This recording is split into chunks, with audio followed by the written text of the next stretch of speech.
The woman had been stranded at sea for 3 days and nights. On the brink of collapse, she suddenly realized she could survive a bit longer by eating some shellfish. But just as she reached for them, she glanced around nervously, sensing that danger was approaching. In a panic, she stuffed a shell into her mouth, only to find it was far too hard to bite through. She then picked up a sharp seashell and barely managed to scrape out some meat, but the overwhelming stench made it nearly impossible to swallow. Luckily, a small rock pit nearby held some morning dew, which gave her just enough strength to carry on. Suddenly, the sea began to stir. A shark was circling her with menacing intent. She climbed to the highest point of a nearby reef, cautiously watching its movements. To her surprise, she spotted an oil drum floating on the surface in the distance. An idea flashed through her mind, a risky plan to escape death. Using her pulse, she timed how long the shark took to swim one full circle, calculating whether she could retrieve the oil drum before it returned. After careful estimation, she was confident that if she swam fast enough, she could make it. She removed the signal flare gun strapped to her leg and carefully placed it on the reef.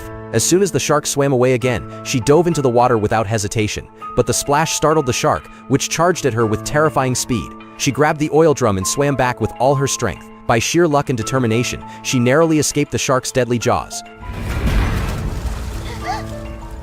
Now holding the oil drum, her eyes burned with determination. The tide had turned. She opened the drum, poured gasoline over a rope, then stuffed it back in, leaving part of the rope exposed as a fuse. To make sure everything was perfect, she double-checked her flare gun. Then came the most critical step, luring the shark with her own blood. But after several tries, she couldn't cut open her arm. Exhausted, she crawled over the other side of the reef, dug out a sharper shell, and slashed her thigh with it. Fighting through the searing pain, she dangled her wounded leg in the water. The agony made her cry out, but soon the blood mixed with the sea, and the shark came charging. Drawn by the scent, she gripped the flare gun tightly, ready for the attack, but the shark suddenly lunged at her from behind, causing her to fall into the water again. Thankfully, the reef was nearby.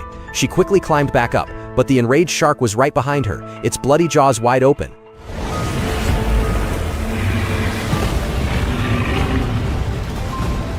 At the perfect moment, she hurled the oil drum straight into its mouth and fired the flare gun.